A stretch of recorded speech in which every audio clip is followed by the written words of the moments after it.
What's up guys, Technicals Tinkers here, checking in on our little 3D print operation for today. I own a business and I got interested in 3D printing, and now I'm here at home with a bunch of 3D printers trying to flesh it out, trying to learn about 3D printing and see if I can generate some sales and, you know, kind of make it into a side hustle. I passed 2K subs about a week ago and I'm doing a filament giveaway, and today is the day that we're going to draw the winner, or maybe tomorrow's video. I'm not sure if there's some time left on it. We'll have to check that when we get back in the office, but if today is the day, then expect the title and thumbnail to announce the winners in this video. But before that, what am I working on today? Well, we have new stuff going, some stuff we talked about in yesterday's video, and a lot of these big prints. I focus on big prints if you're new to the channel. Big prints and sexy character prints mostly right now, but you know, if it's something else comes along, then we certainly want to try it, throw it up on the Etsy, throw a lot of stuff at the wall and see what sticks. So first things last, our new designer for character models, Dark Digital. We're doing the Gamer Girl over here, and this is taking a long time, but it's looking really good. Again, these prints are optimized for FDM. They're all coming out looking pretty good. I don't see any errors anywhere. Then we have our Karinka model over here, Christmas Girl. Had a lot of failures on this plate, always here in the bottom right quadrant. So I think the build plate's a little slimy or something, needs to be redone. So I restarted the print, nudged them back because I don't have a lot of that filament left, that hue of skin tone. So just doing two of them here, scaled them up a little bit, and they're coming out pretty good. The main parts have come together, and so now they're all kind of supporting each other. I'm not sure how much time is left on this. What do we got left? About a day. And the rhinoceros head. So we're doing just two parts to start with. Didn't want to use Cobra 2 because I don't know why, I don't remember.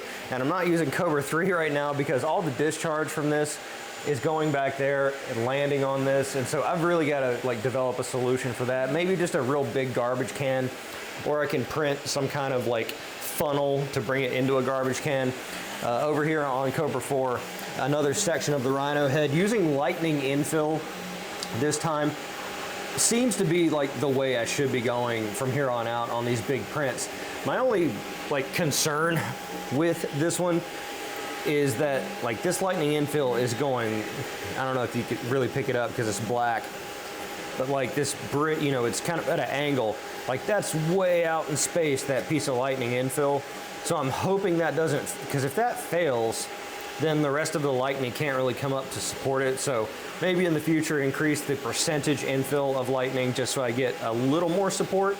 You know, and this is pretty thin. This is like 2 wall loops at I think it's a 0.2. I'm doing the layer height smaller just to look for some more consistency.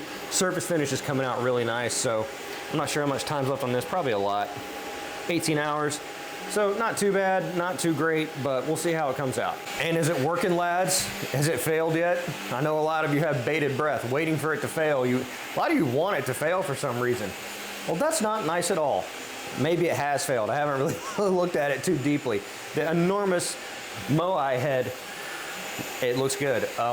It kind of breaks my heart a little bit though when I look up and see that $70 spool of filament like working its way down, and I'm just, you know, watching the dollars kind of fall off of it. But it's for a good cause, it's for good entertainment. So let's take a closer look at this thing. So Mr. Moai, what do we got left? We have 18 hours remaining. That's what it should look like at the end. And all of our big sections of overhang are complete. So the nostrils, the chin, the 2 ears, those are the only suspect areas. No supports on this, and it seems to have come out fine. Now, yes, we're running slow, and we're running at a layer height that is, you know, the 0.6, the 0.8 nozzle could produce a similar size layer height, but we're using the 1mm nozzle to print 0.5 layer height. Now, a lot of people, I think that's kind of the question is like, why are you printing this so slow? Well, one, I was having all those problems with layer adhesion. I wanted to slow it down. With the 0.5, I could probably dial it up, and maybe I will moving forward, but this is only my second big print, and I had so many issues like dialing it in to begin with. I just really wanted to kind of take it slow. So this is looking good. Surface finish looks great. this little like brown, there's like a little brown fleck right there. And I mean, if that's the worst thing I have, then okay, and that's kind of just coming off. It's like a little burnt piece. It was maybe like some plastic collected on the nozzle tip, and it just finally fell off, and it was kind of been sitting on there burning up. So that's not an issue.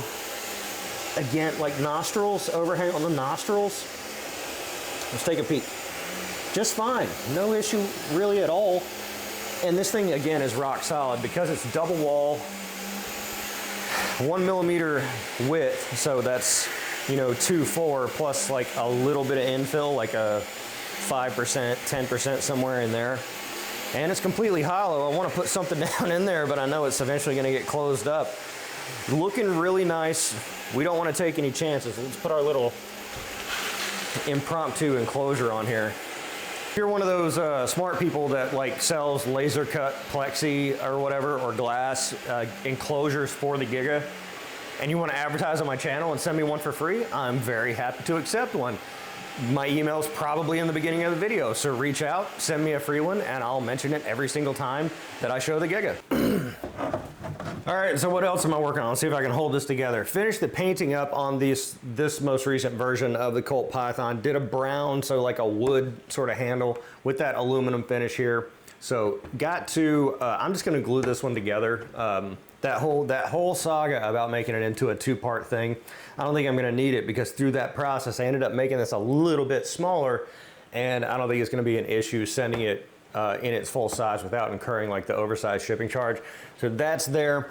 Have to print the dowel section for the cylinder in the middle. You shouldn't toss things around like that. This one I printed with the bullets in place, like they don't slide out, and I just kind of masked it off. Did a quick spurt of copper there, quick spurt of, this is actually gold, not brass, but you get the idea.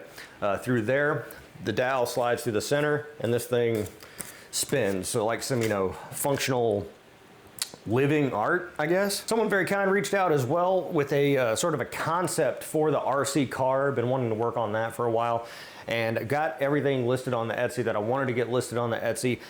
I don't think I'm gonna do the scratch and dents, unfortunately. I'm a little too scared of people getting it and being like, this isn't the thing.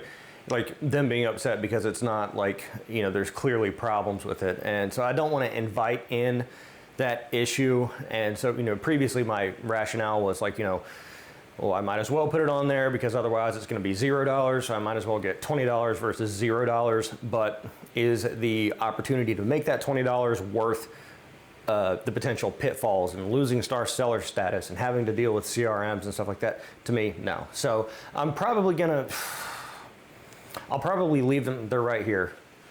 They're sitting in that box, and that's where they'll remain for probably another, like, at least few days until I look at them and I'm like, okay, this is enough, and I just throw it away. I throw it right in the ocean because I just don't know what else to do with them. I thought about putting them in my stores, some of these character models, because my stores sell quirky, fun, gifty type stuff. And that's kind of a benefit of having like one of those types of stores, is that you can kind of get away with these weird sort of oddball gift sort of things, because the people that come in there come from all walks of life. It's not like you're in a knitting store. You're the only customers coming in are there because they like knitting, and so you can't sell toaster ovens there because, you know, they're not there for toaster ovens. Store like mine, you can kind of do that kind of thing, but those I'm not sure they really fit, and they're not really good enough, I don't think, to put there. So yeah, I'll probably just have to take the L on those, pitch them, but in a few days after I keep looking at the box and I'm like, finally make my peace with it and toss it. Other thing I wanted to work on too, and I've been thinking about this and mentioned it a few times in the videos, of just kind of running a sale like on the Etsy to kind of see if I can generate some sales on some of the larger models, because I price them really, really high, and my strategy is to price really, really high and see what I get. But lots of favorites, lots of views, lots of traffic, but no sales. And so I think maybe it's just unproven. And you know, I would think like my star seller status would matter, but I guess maybe the lack of reviews for the product has something to do with it. Or maybe people just don't, you know, think it's high quality enough. I don't know what it is, but we'll see if price is a motivating factor. So I'm thinking maybe drop the price like 20% or something like that. And I think that's aggressive enough to move them. with allowing lots of profit in there as well, because this is the hot time of year. It's the time when people are loose with their money. So hopefully that makes a difference. Once again, too, the giveaway, I did check. I'll put it right here. There's another 43 hours left on the giveaway, so it does end at some point tomorrow. So I'll probably be announcing winners on Tuesday. If you haven't already, be sure to enter via the link to Gleam in the description below. Just a few small, easy hoops to jump through, and you could win some filament. Probably do another giveaway at 3,000 subscribers because things are going pretty good. So, and usually those videos bring in a lot of subscribers as well. So be sure to do that if you want a chance to win some filament. Be sure to like the video because it's a nice thing to do, and subscribe for more content like this. I'm The Technicals. See you next time.